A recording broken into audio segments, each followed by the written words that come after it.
going to be absolutely awesome. I'm excited about it. Finding joy at a brick wall. I actually was trying to decide the best title for this topic, and the three that I came up with, this was the one that ended up winning out, but the other two are The Undiscovered Gift of an Ancient King and The Least Attended Celebration of All Time.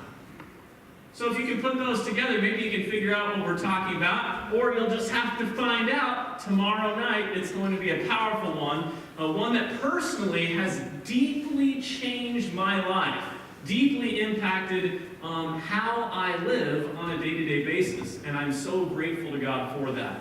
And so it's going to be really exciting. We're going to be exploring some of the experiences that you can have going over to Israel and some of the things you can see over there as well tomorrow night. And then we'll take a break. We'll have Wednesday and Thursday night off, and then on Friday night will be our next one. So tomorrow night, Tuesday, and then Friday night, the sinister cover-up that still fools the world.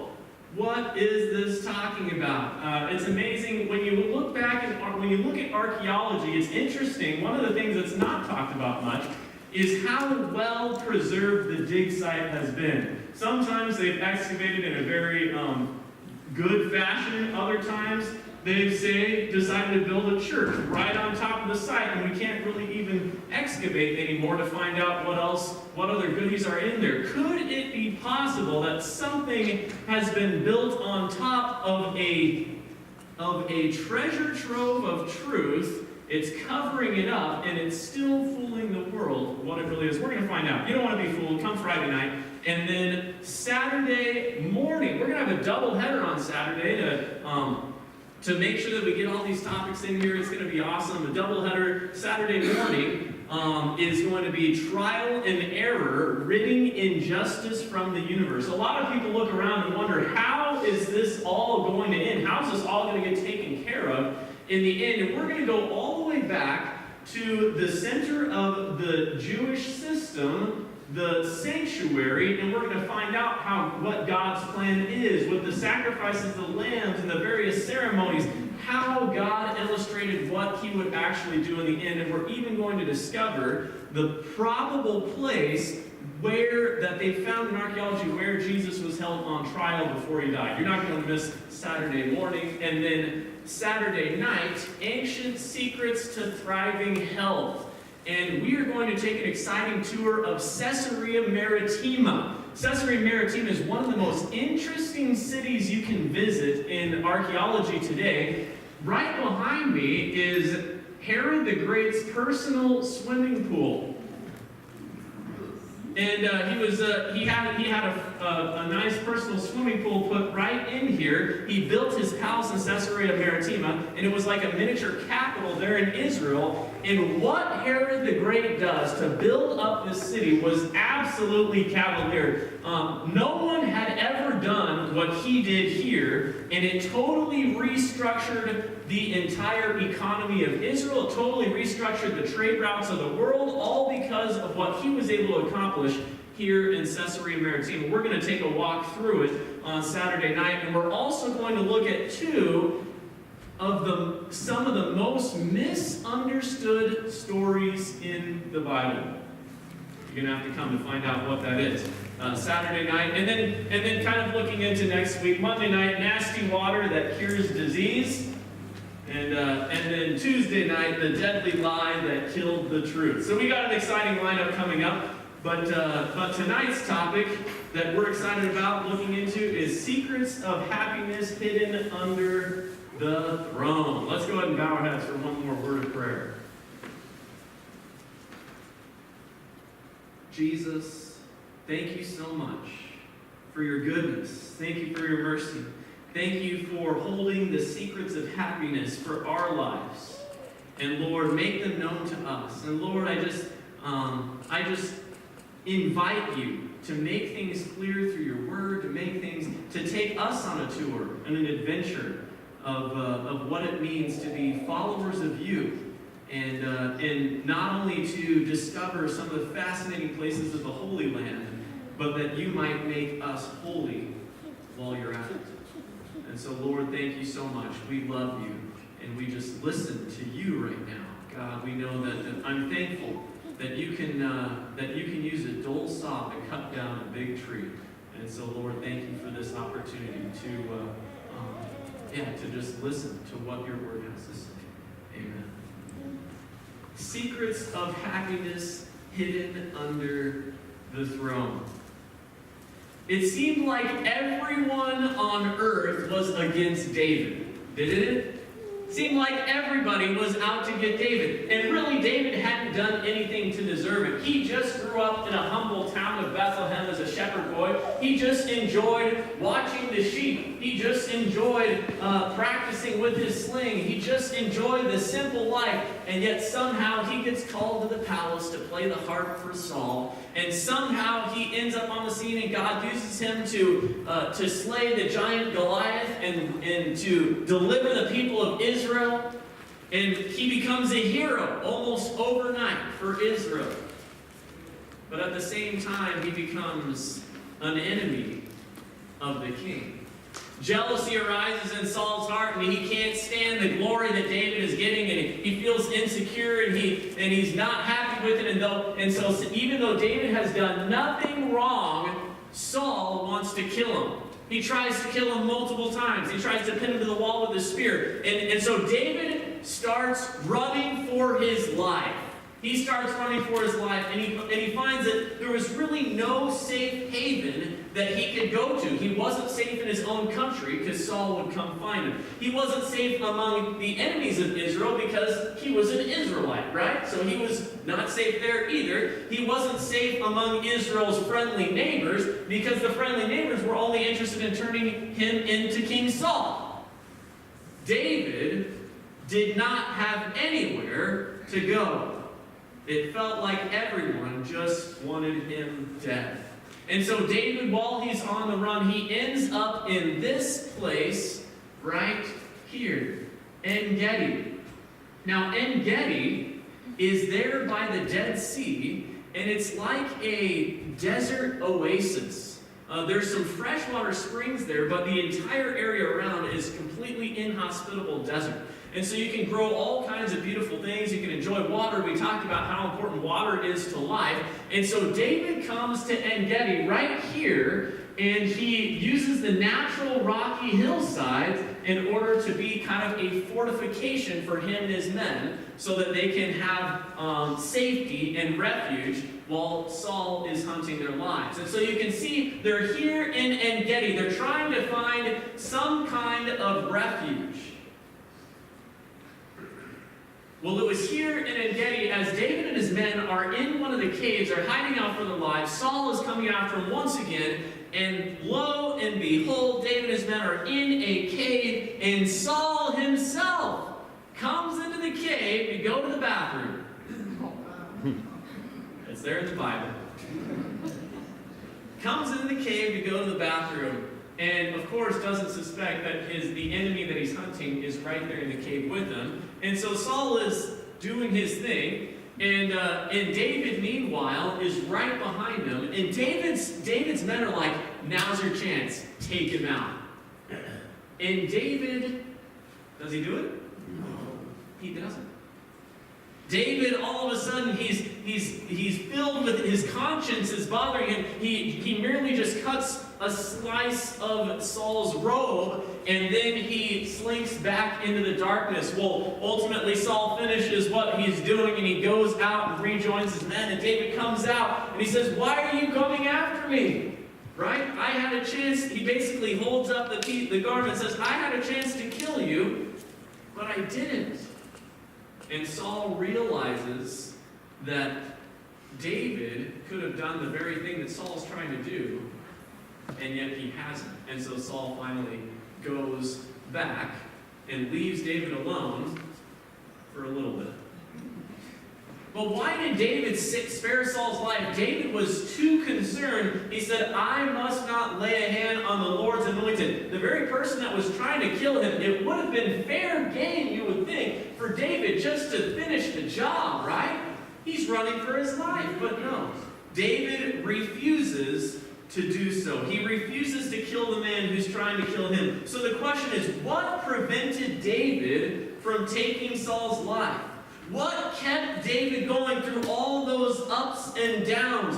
What was it that was David's secret to happiness? And where can we find that same secret for happiness in our own lives today? You want to know what the answer is? David, let's hear it from David himself.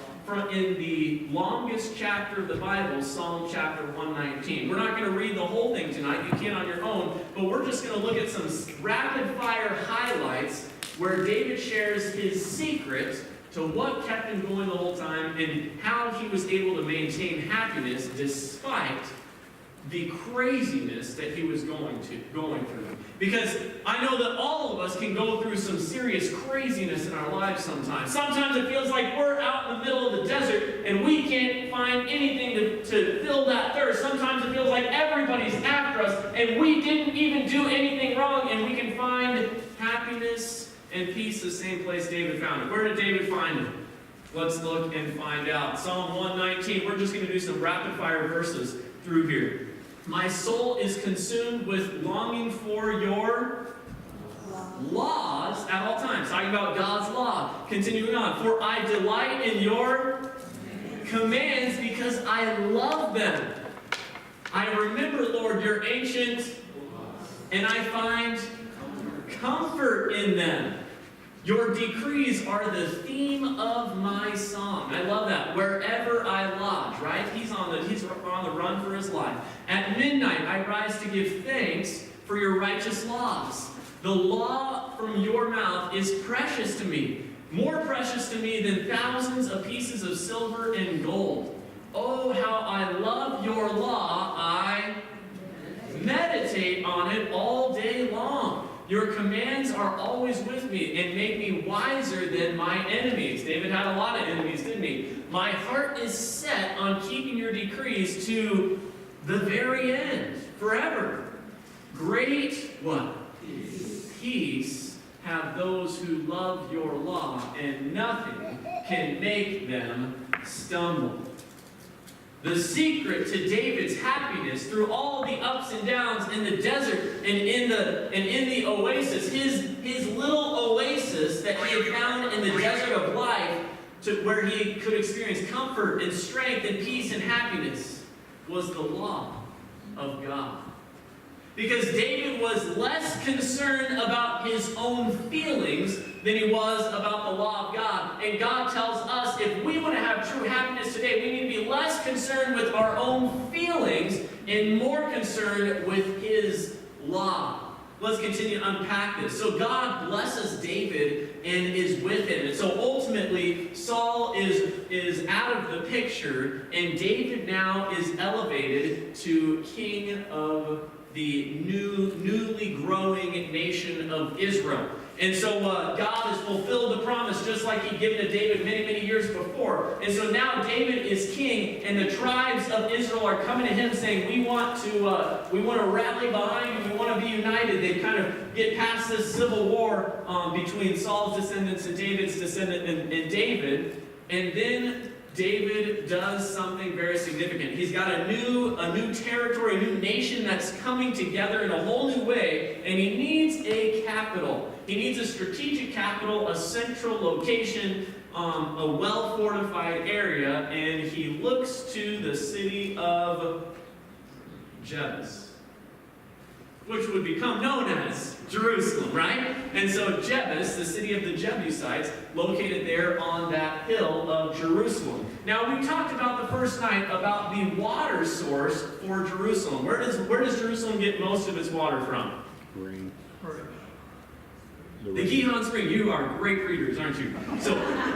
So they get most of their water from the Gihon Spring, which is right outside the city. It's down at the base of the hill. They couldn't build the fortification down there. It would be too unstrategic. And so they instead just kind of, they build a tower and a wall to kind of guard it. But they have a tunnel that they have a tunnel that goes down so that they can get water. The Jebusites do. Now remember, who was it that built a larger tunnel that would kind of divert all the water into the city? Who was that? Hezekiah, right? He builds a tunnel, and it's this amazing masterpiece we learned about night one. So now this is several years before that, a few centuries before that, and so there's still just this Canaanite pool that is down a water shaft there for the Gihon Spring. So basically what they would do, what the Jebusites would do, is they block down this water shaft area, and so there was a pool at the bottom where the Gihon Spring would kind of flow into. They'd use their water jars, they'd pick up the water, and then they'd go back up the water shaft into the city. This is what they normally did. Well, it was an incredibly fortified city. It was a very difficult to take, but David, with his men, they storm the weakest part of the city. They climb up this water shaft. They surprise the people of Jebus, and they take the city. And Jebus gets renamed Jerusalem, the city of David. And so this is really where it becomes the central hub, the capital of Israel. It ironically happens to be the same site where Abraham nearly sacrificed his son Isaac. So it has a lot of significance even further back, but David is the one who really captured it and makes it his new capital. And so David has his new capital in Jerusalem, and one of the first things he does as he's kind of establishing his capital is he wants to bring the Ark of the Covenant back. Now why? First of all, why was it gone? And second of all, why does he want it there? Number one, why was it gone? Now the Ark of the Covenant had gotten lost in battle earlier on. It had been taken by the Philistines when the Israelites were totally not listening to God. They were forfeiting his blessings, and so they kind of brought it in as a good luck charm to a battle that God was not behind, and it gets taken captive. But God vindicates himself. The ark is ultimately sent back by the Philistines, who are happy to get it off their hands. And then the ark is just kind of kept there in Kiriath Jearim, kind of a border town, and it's just kind of kept there for a long time. And so David says, I want the ark to be back, to be in the capital. I want this to be at the center, the heart of this nation. And so a great celebration. David brings back the Ark of the Covenant and places it in Jerusalem. Now, what was so significant about this? David realized that although he was the king of Israel, he wasn't really the king of Israel, right? Who was the true king of Israel? God, right? God's the true king of Israel, so while David might sit on a throne, he knew that God sits on the throne, right? God is the true king. And what did we talk about? The Ark of the Covenant. We said the Ark of the Covenant represented God's throne in heaven, right? It's where God rules the universe in love. And so David says, I want God's throne. I want God to be the one who's king here in Jerusalem. And so that's exactly what he does. He brings the ark back. Now, what was so significant about this ark? We haven't talked about this yet. Now, God had even given, when he gave the instructions for how to build the Ark of the Covenant, God had even given some special things to show us what kind of way does the king who sits on the ark rule, right? The king who sits on the throne, what kind of a ruler is he? And so when they have the ark, the Bible describes how the top layer, the top lid of the ark, was called the mercy seat.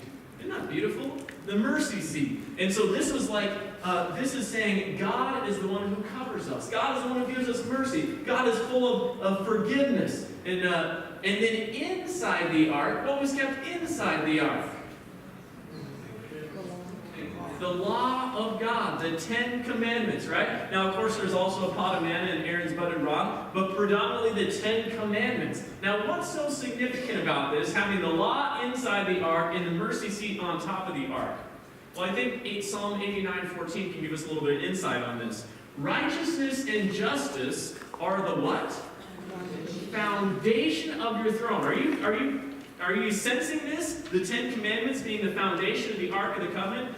Mercy and truth go before your face. So God is saying, my character that I rule with as king is mercy and justice. This is how I rule the universe in love, with mercy and with justice. And so God had given them this picture to say, this is a picture of who I am. And so if you want to experience love, if you want to experience life, if you want to experience mercy and justice, look to me as your king and follow my law. Because every nation, every kingdom has a law, doesn't it? In fact, we can't function without a law. We can't, if there's no laws going on, then everybody gets hurt, don't they? I mean, if there was no speed limit on Bethel, would that be a good thing or a bad thing? But then you can get places faster, though, right? Or maybe you would get to the hospital faster, depending on what happened there, right? So God is telling the people, and He's saying, this is my law. This is what I want for you. It's the foundation of my throne. It's how I rule. And so God is saying, hidden under my throne are some secrets of happiness that I want you to experience. Proverbs 29:18 says, where there is no revelation, the people cast off restraint, but what? Happy is he who keeps the law. Happy. Secrets of happiness hidden under the throne. Well, where did these 10 commandments come from in the first place? Now, obviously, these 10 commandments were not a new invention. They weren't just kind of come up with off the top of God's head or some kind of reaction to what the Israelites. No. These is how God has ruled from His throne in the universe from the beginning of time to the end of time, right? This is God's eternal law, but God gives it in a special way to the children of Israel there on Mount Sinai through Moses. And so what happens? So it wasn't that God had changed and decided to come up with a law to give to them. It was that the experience of the Israelites had changed because now they could relate to God in a new way because He had brought them out of bondage, right? God brings us out of the bondage of sin, and He says, I want to give you something better for you to be able to live by. This is the experience that I want to have, that I want you to be able to have. So how can we experience God's secrets of happiness hidden under His throne? I invite you to open your Andrew Study Bibles or your Bibles to Exodus chapter 20. Let's read it for ourselves. Exodus chapter 20. So as you're turning there, that's page 99, 98, 99 in your Andrew Study Bibles if you're following along. Exodus chapter 20.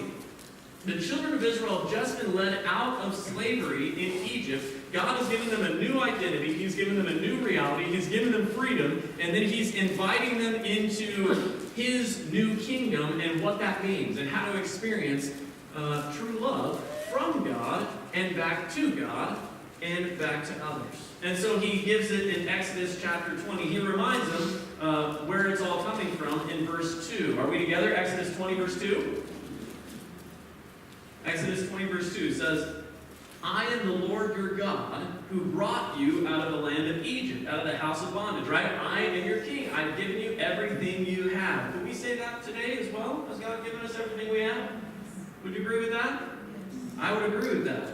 Awesome. And then God gives us His 10 commandments, His secrets of happiness hidden under His throne. The first 4 commandments emphasize our relationship with God and loving Him, and the second 6 commandments emphasize our relationship with others and how to love them. So let's read through it together, okay? Starting at verse 3, the first commandment, you shall have no other gods before me. What is this saying? This is saying God first in everything, right? This means that what my Creator says is more important than anything else, right? So when I'm making a decision, the first question should not be, what do I feel like doing? Or what will make me happy? Instead, it should be, what will make Jesus happy, right? What will be pleasing to Him? When I ask these questions first, I'm going to the source of happiness, which is Jesus, rather than my own heart and my own desires. Because the Bible even tells us the heart is deceitful above all else. You know, we've got a world out here telling us, oh, if you want to truly be happy, you know what you need to do? Follow your heart. What? The Bible's telling us, wait a second, the heart is deceitful above all else. That my heart is selfish.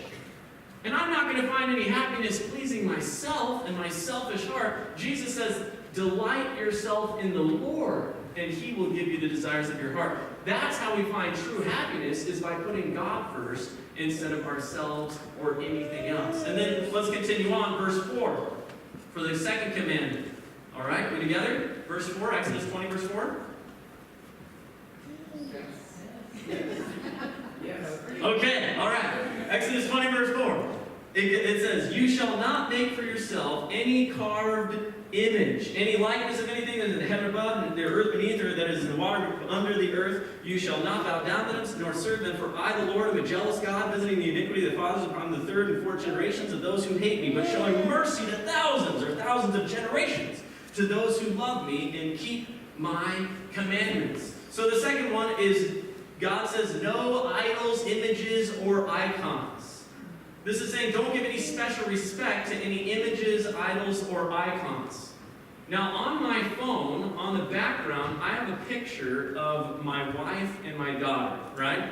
I've got a picture of my wife and my daughter, and now sometimes when I'm gone, away from home, or on a trip, or something like that, sometimes I'll pull out my phone and I'll look at a picture of my wife and daughter, because I love them and I remember them and everything like that. But can you imagine what it would be like if after I got home from some trip, I walked in the door, and as my daughter's saying, "Daddy," and my wife's saying, "Hey," I say, "Oh, it's so good to see you," and I pull out my phone, turn away from them, and go, "Oh, I'm so glad that you're here."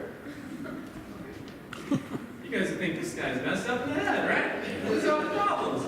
But God is saying by no idols or images, we don't need to give special respect to the picture, to some image, because Jesus is here with us right now.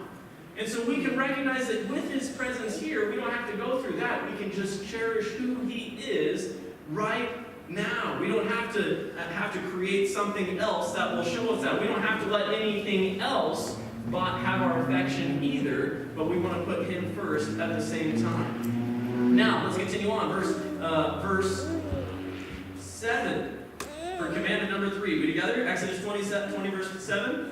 It says, "You shall not take the name of the Lord your God in vain, for the Lord will not hold him guiltless who takes his name in vain." The third commandment is respect God's name, right? God's name is a reminder of his presence. It's linked to the second commandment as well, right? His presence, his power, and his character.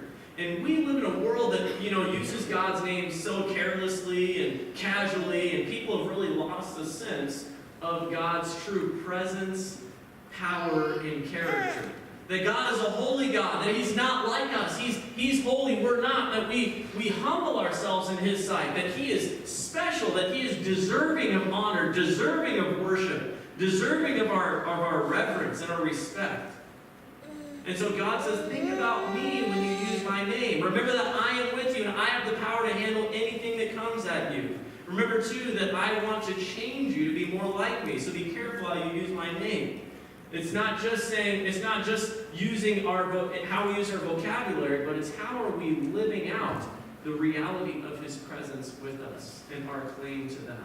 And then continuing on, verse 8, the fourth commandment, that says, God's fourth secret of happiness hidden under the throne. It says, "Remember the Sabbath day to keep it holy. 6 days you shall labor and do all your work, but the seventh day is the Sabbath of the Lord your God. In it you shall do no work, you, nor your son, nor your daughter, nor your male servant, nor your female servant, nor your cattle, nor your stranger that is within your gates. For in 6 days the Lord made the heavens and the earth, the sea, and all that is in them, and rested the seventh day. Therefore the Lord blessed the Sabbath day and hallowed it." So our loving Creator gave us a weekly reminder that he made everything, and that we can take a pause from our work and leave all of our other errands and to-do lists behind, and we can just take some time for spiritual refreshment, to bask in God's love and how he says, "I'll give you the day off and I'll make sure you get everything done that really matters." Which, number one, is our relationship. Number two is your relationships with the people that you love and care about as well. And then let's continue on. Now we have the second half of the commandments, which is how we relate to other people, right? The first four, how we relate to God. Second 6, how we relate to others. So Exodus 20, verse 12. We together? Okay. "Honor your father and your mother, that your days may be long in the land which the Lord your God is giving you." So God says, honor your parents. God intended for the home, family relationships to be a source of joy and happiness. But sadly, this is not the case in every situation, is it? but God loves us and says, honor your father and mother. Now, what does this mean? It means that if we're children, we're to obey our parents unless they ask us to do something that is against what our Heavenly Father is asking us to do. And so it means that if we're teenagers, we should cooperate with our parents as long as it doesn't go against what God says. And it means that as we're adults, we should listen to our parents and prayerfully consider what they say, even though the decisions are now up to us to carry out. And so that's how to honor our father and mother. Well, what do we do if our father and mother isn't honorable? God can give us the strength to love them in spite of it. I think the movie that we're watching, the pre-session movie, gives a beautiful picture of that, doesn't it? That even Jesus said, Father, forgive them, for they know not what they do, to people who are very dishonorable. And yet he can still put love in our hearts, even when we can't conjure it up ourselves. And so then let's continue on with the sixth commandment. The sixth commandment, Exodus 20, verse 13. You shall not murder, right? You shall not murder. Now, no murder or bitterness. This means that no one should take another one's life. And so it's the individual has the right to take, no one has that right to take another person's life. And Jesus even took it a step further, and he said that when we hate somebody in our heart, we're harboring bitterness against them. It's as if we're committing murder against them in our own hearts. And so we need to ask Jesus to let us forgive. We need to listen to Jesus' voice to us saying, Father, forgive them, for they know not what they do, and then extend that same voice to them at the same time. And so this is what Jesus is saying. You know, holding bitterness is kind of like holding acid in your hand. It just eats you up. I like the quotation that's saying, refusal to forgive is like preparing a cup of poison for somebody else and drinking it yourself.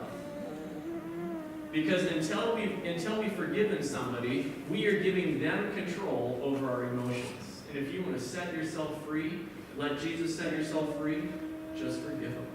Just like Jesus did. And it's not easy, but it's worth it.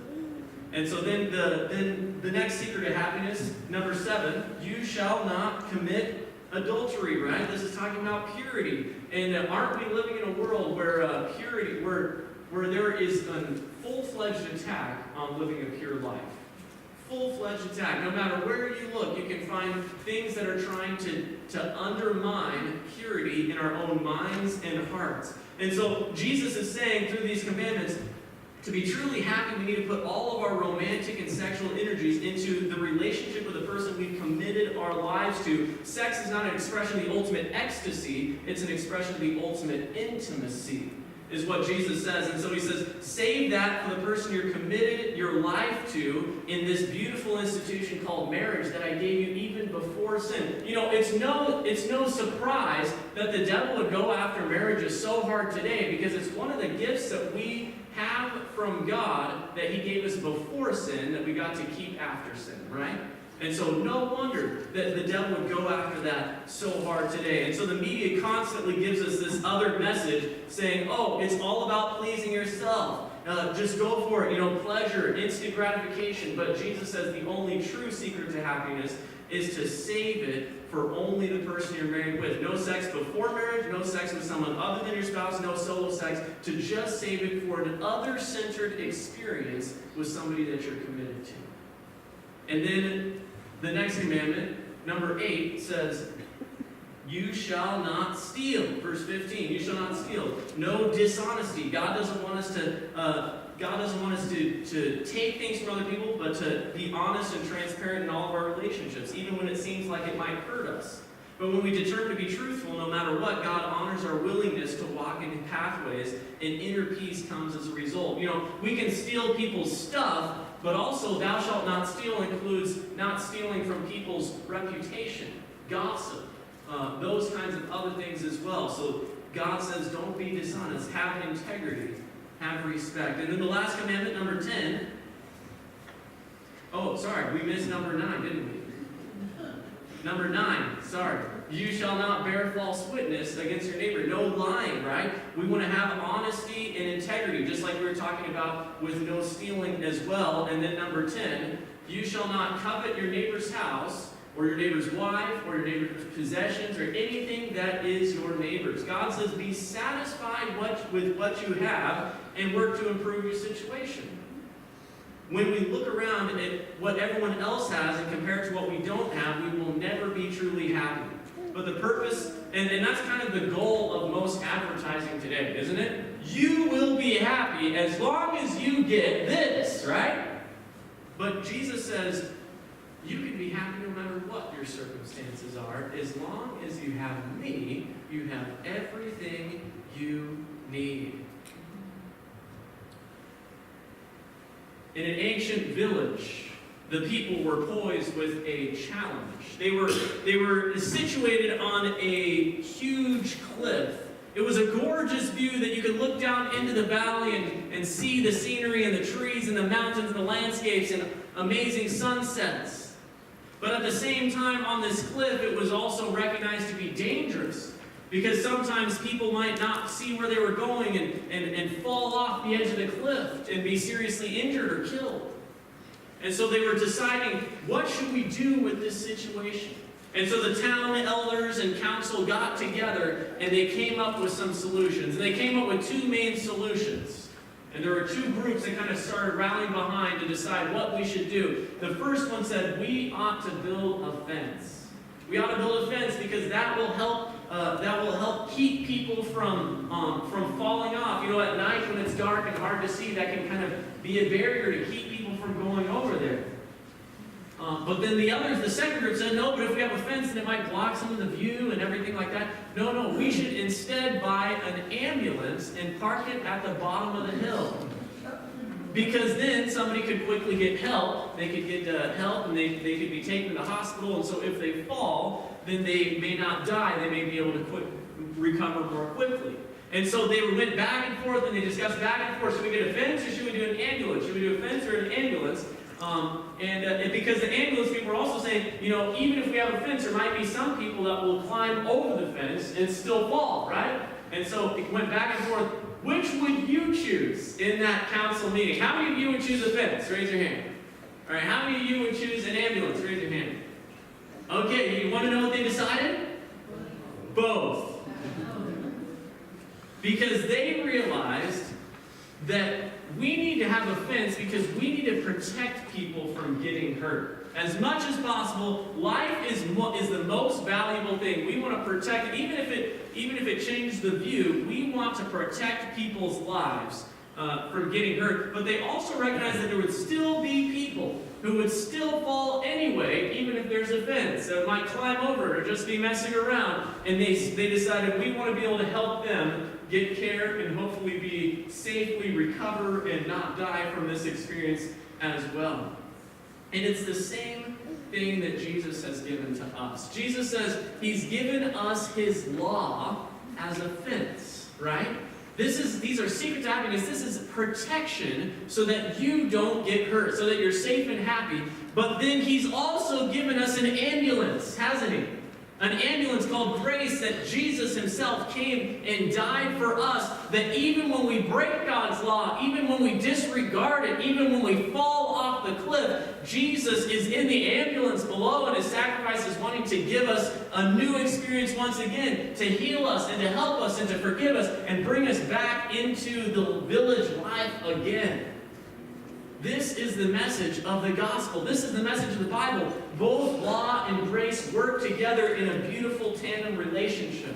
We saw how David, earlier on, he loved the law of God. It was his secret to happiness. It was his secret to success. But many of us know the story of what ultimately ended up happening, even with David.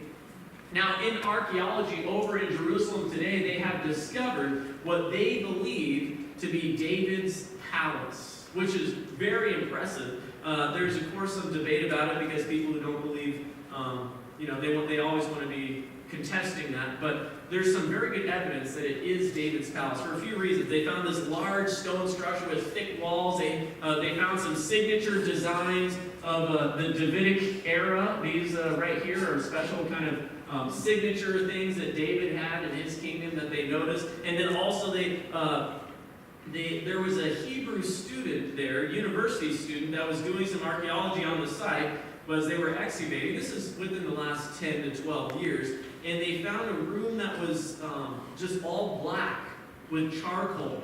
The whole room had been burned.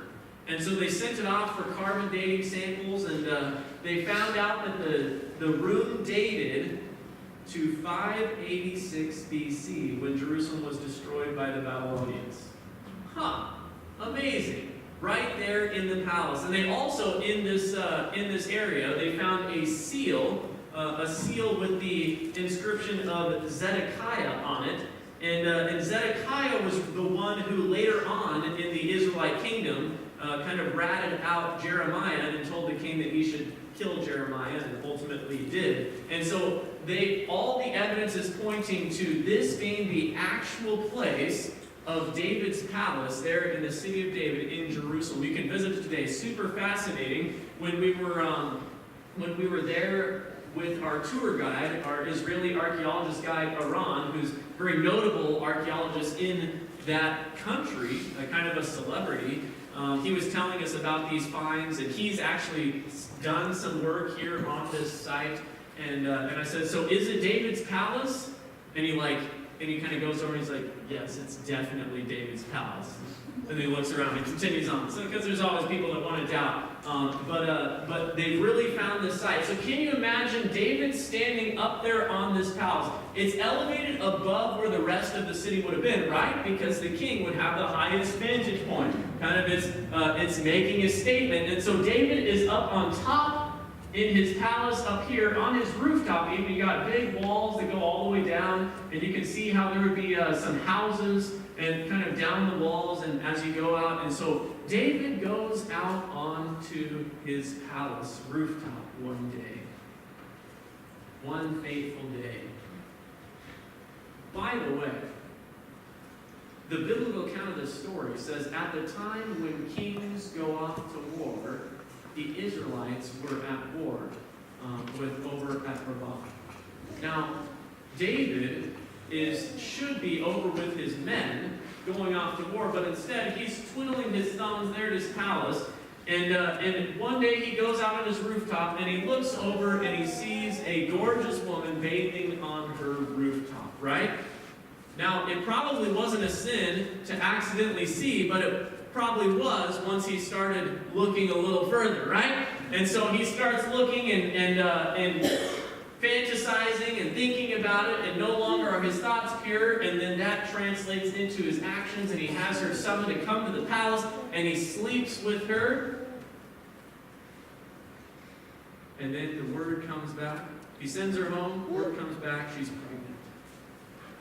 Well, this looks super bad because her husband happens to be one of his best fighting men in his royal guard, a special role that Uriah the Hittite had. And Uriah is meanwhile fighting for the name of David, the king of Israel, while David is stealing his wife. And so David tries to think, well, what should I do about this? Well, his first inclination is to try to cover it up. Well, meanwhile, the Israelites, while David is here in the city of David in Jerusalem, the Israelites are over at Rabbah, which is today modern-day Amman, or the capital of Jordan. And so you can, so we also went to Amman, Jordan, and you can go up on the Amman Citadel, which is the archaeological remains, and it's kind of built up on the fortress there of where Rabbah really stood. And so it was right here where David, he calls for Uriah, he summons Uriah to come back to the palace, and he says, hey, Uriah, hey man, you're doing a great job, just want you to be able to take a few nights off, hang out with your wife, and then you can go back. And Uriah says, no, when we're at battle, we don't have our wives. We aren't with women. We're focused on the battle. And so Uriah just stays right there at the palace. And then David tries to get him drunk, and that doesn't work either. And so finally David sends him back, and then he sends Uriah with a message in his own hands that would ultimately lead to his death. He says to the commander, hey, Uriah, we just kind of need to get rid of him. Let's make a deal, start the battle, and then just retreat, and then he'll just kind of die. And so the commander obeys David, and so there it was, probably right at a spot just like this, right up against the wall, and they're going up against Rabbah, and Uriah is there fighting in the name of David and for his honor, and he's struck down as the rest of the troops retreat. Well, the word gets back to David that Uriah is dead. And only a little bit later does David fully realize the seriousness of what he's done. I mean, if you really think about it, David, the same law that David used to love, he's now broken at least 4 of the commandments. He's stolen somebody's wife. He's lied about it. He's coveted somebody else's wife. He's committed adultery, and now he's also killed Uriah. As a result, 5, half the commandments in this one scenario. And so finally, he realizes through the prophet Nathan that he has committed such a great sin against God, and you find Psalm 51 where David comes back. He realizes he's fallen off the cliff, even though there was offense, and he needs the ambulance. And he says, "Create in me a clean heart, O God, and renew a right spirit within me. Cast me not away from your presence, O God. Take not your Holy Spirit from me. Restore unto me the joy of your salvation. Renew a right spirit within me. Create in me a clean heart." See, Jesus forgives us. He gives us grace. Even when we've broken God's law, he says, I can forgive you, I can take care of you, I've got something better for you. But I have a question for you. Did Jesus die so that David could break the commandments, or did Jesus die so that David could be forgiven for breaking the commandments? Which one, right? Did Jesus die so that we could do whatever we want, or did Jesus die so we could be forgiven for doing whatever we want? I remember hearing a story about, it was a disturbing story about a pastor that he, as he was having a conversation with another religious leader, another pastor, they were talking about this whole issue of the law, of God's law, and the pastor was insisting, saying, no, God's law has been nailed to the cross, it's no longer valid. You know, I could go out onto the street with a machine gun and just mow people down. Is that why Jesus died? No. Jesus died, and so Paul says the same thing in Romans 6. He says, what then shall we say? Shall we continue in sin that grace may abound? Certainly not. How shall we who died to sin live in any longer in it? For sin shall not have dominion over you, for you are not under law, but under grace. What then? Shall we sin because we're not under the law, but under grace? Certainly not. Think about it. Imagine with me for a moment that I'm driving down Sedgwick right here, and the speed limit on Sedgwick is what, 35? Something like that? Imagine that I'm going 65 on Sedgwick, driving down the street, and I'm in a hurry, and then all of a sudden I see some red and blue lights in my rearview mirror, and so I start to pull over by the side of the road, and the police officer comes out to me, and I roll down my window, and I realize I am guilty, right? I am totally done for. Half my paycheck is going to the government, right? So the police officer's behind me, and so we start to talk, and they take my license and my registration, they go back and everything, they come back, and I don't have anything to say, right? It's like, I'm guilty, I'm sorry, shouldn't have done it, but I did it, I'm sorry. And the police officer comes back and says, you know, you deserve a ticket, but I've decided to just let you off with a warning. So you can go through. Has that ever happened to you, by the way? How did you feel at that moment? Pretty awesome, right? So imagine you're like, seriously? Awesome! What a blessing! Oh, this is great! So am I going to like burn out, just peel right out? Go 65 again? Am I going to do that? No, right?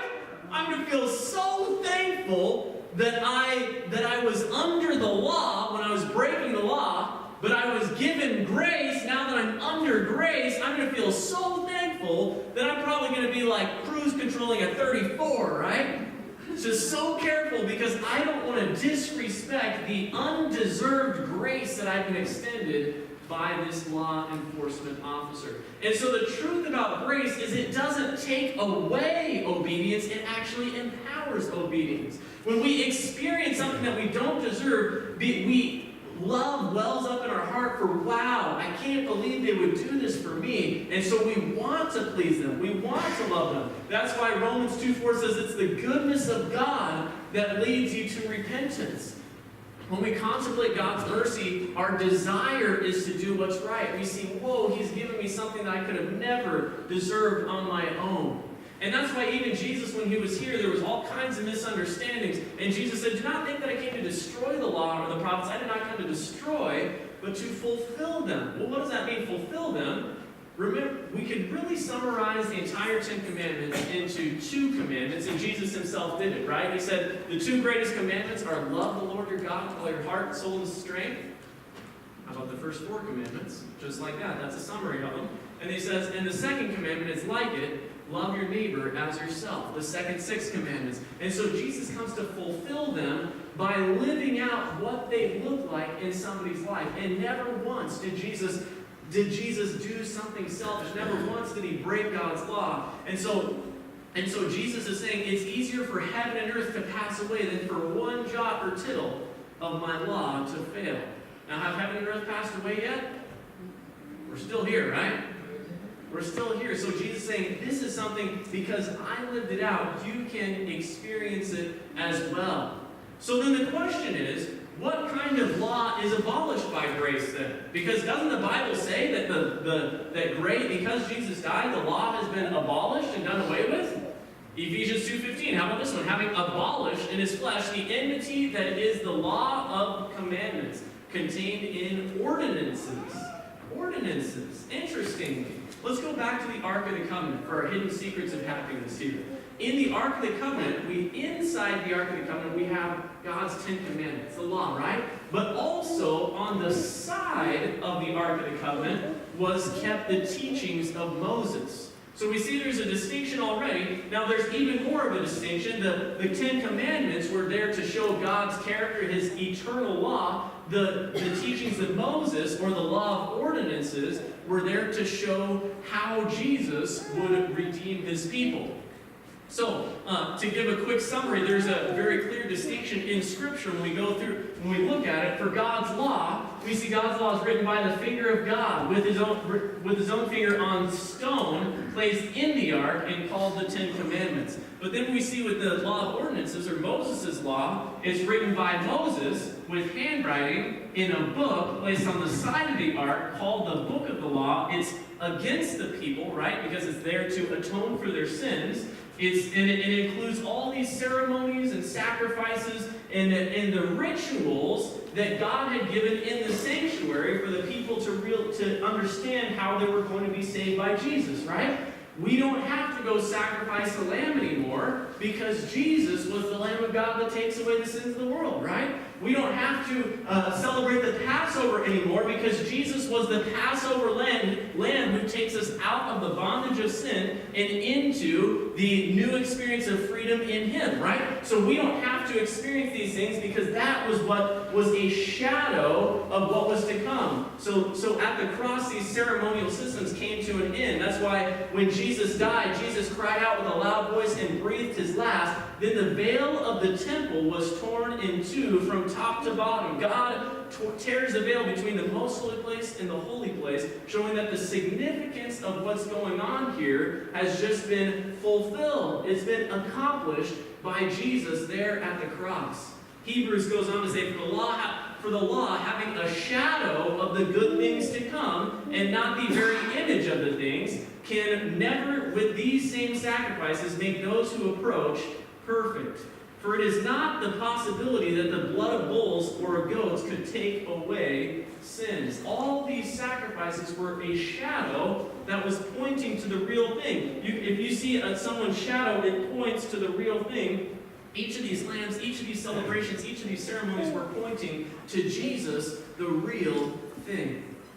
And so Jesus was wanting people to realize that he'd given them both offense and an ambulance, that he could not only forgive them for what they'd done wrong, but he could give them something better. He could empower them to a new experience. We see this with the woman caught in adultery, right? Breaking one of the commandments. And the religious leaders come and bring her to Jesus. They throw her at Jesus' feet, and they say, hey, we should kill her, right? She broke the law. And Jesus doesn't say, oh, it's no big deal. I mean, not a problem. No. He doesn't say that. But he doesn't say, oh, let's kill her. Yes, you're right. Nope, doesn't say that either. What does Jesus do? What's the way of Jesus? He silently bends down and starts writing on the ground. Now, we know probably he was writing, pointing out some of the sins in the own lives of the religious leaders, because they start walking away one by one. They've lost interest in killing the sinner when they realize that they're one too. And then Jesus says a powerful statement that I need to remember and hear in my own life so many times. Neither do I condemn you. I don't know about you, but I've made some really big mistakes that I wish I would have never done. Right? I wish I could just take them back. I've said things I wish I never would have said. I've felt things, I've done things I wish I never would have done. And yet Jesus is saying, neither do I condemn you. There's enough mercy in my mercy seat to take care of the worst things that you've ever done, said, or thought. And then he says, go and sin no more. Jesus not only forgives, but he empowers. And that's the gospel. That's the gospel, that when we experience the kindness, the undeserved grace and forgiveness of God that comes into our hearts, it changes us and we want to be different. We want to experience something different because Jesus says, I will give you a new experience in my grace. Love always leads to obedience. Love always leads to obedience. Imagine interacting in my home with me and my wife. If I'm wanting to show love to my wife, let's say one evening Caitlin says to me, man, I'm feeling really tired. It's been a long day taking care of Quinn.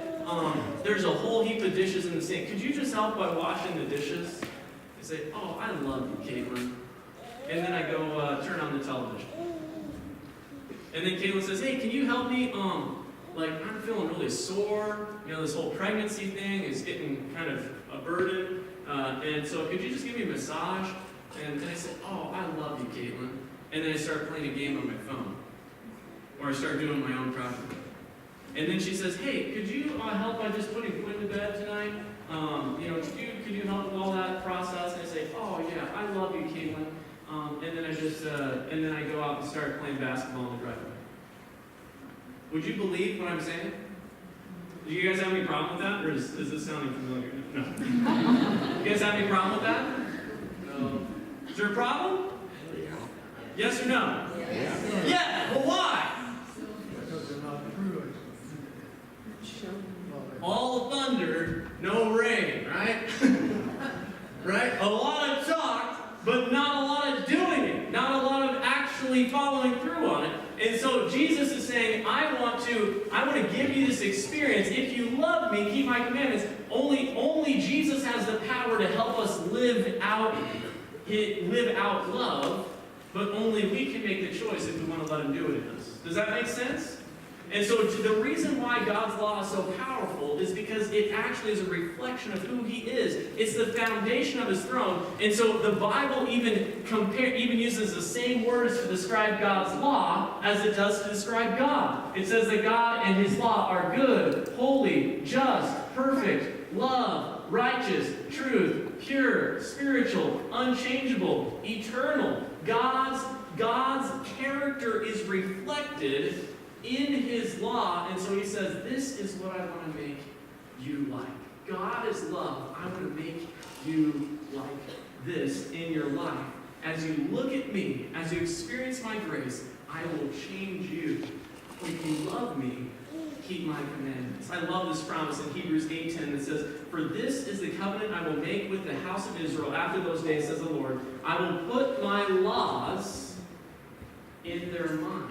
I will write them on their hearts. I will be their God, and they shall be my people. When we are seeking Jesus, when we're looking to him, when we're contemplating his great love and forgiveness for us, when we're asking to be full of his Holy Spirit, he gives us a new heart, and he makes us more like him.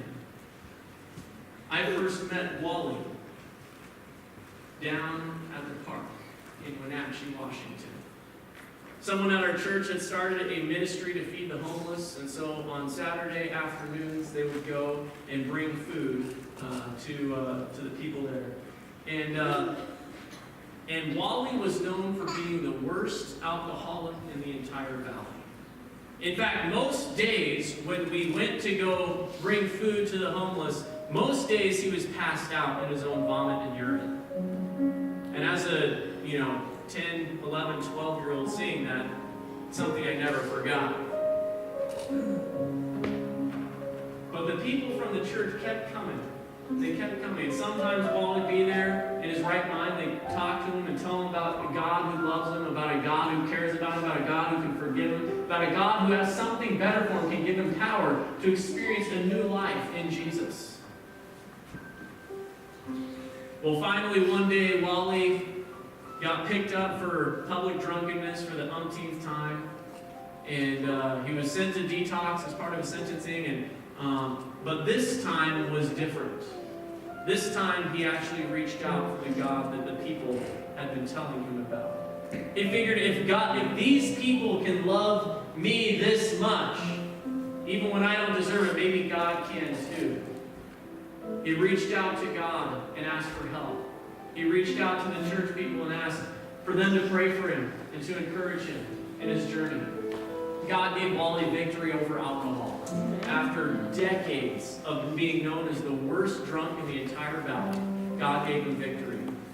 A couple months later, God gave him victory over tobacco and smoking as well.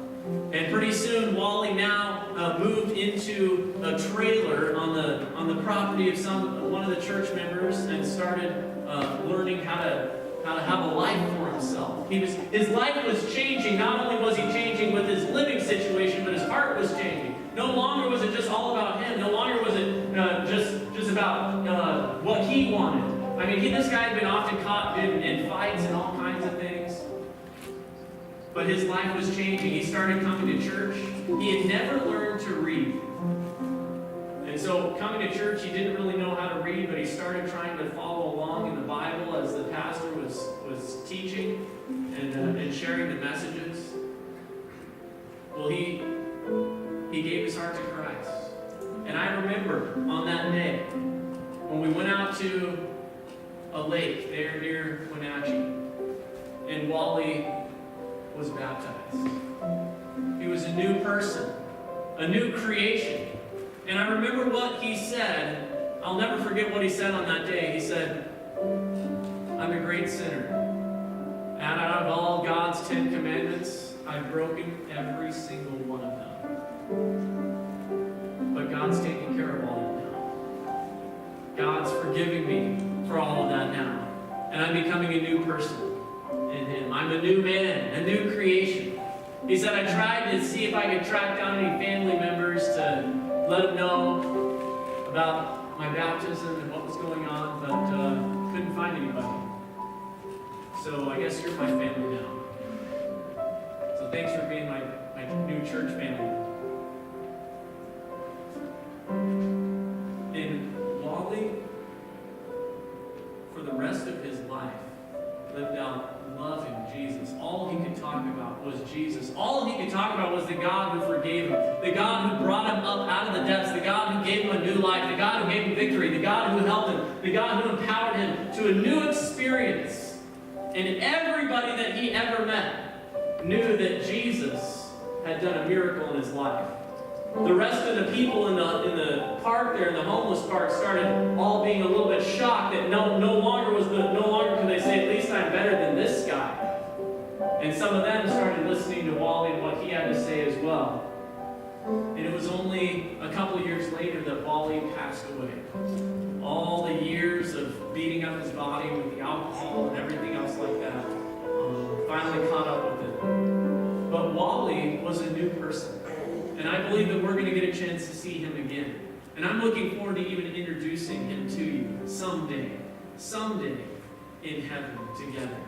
But the truth is that no matter where we're coming from, whether we're a Wally or whether we're maybe only have messes more on the inside than the outside, Jesus can take us. He can forgive us.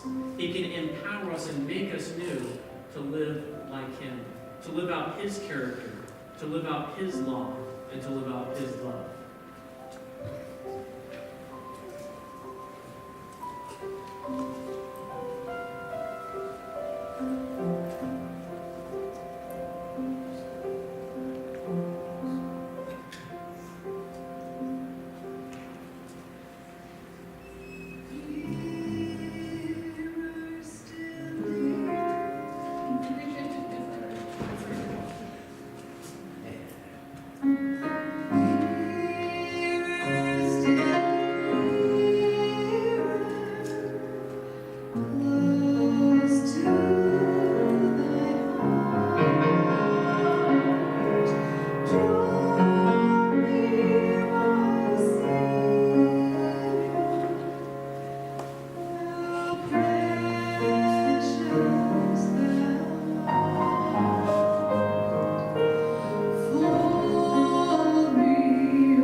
But Jesus has the power. And Jesus has all power in his hands, and he can change anyone. He can do anything with anyone. But the only thing that Jesus can't or doesn't do is choose for you. Only you can choose whether you want to love Jesus by keeping his law or not. And only he can give you the power to do it. How many want to say, Jesus, I want to love you by keeping your law through your power? Amen. Amen. Jesus, thank you so much. You're the one who provided everything we need. God, thank you for your forgiveness. All of us have fallen. All of us have failed. All of us have made mistakes, and yet you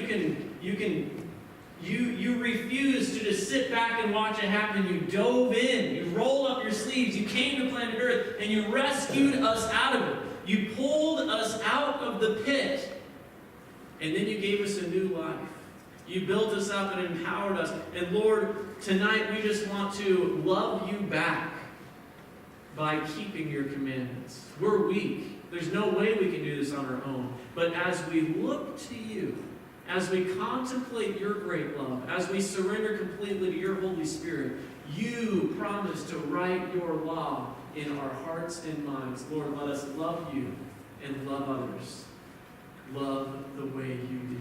Amen.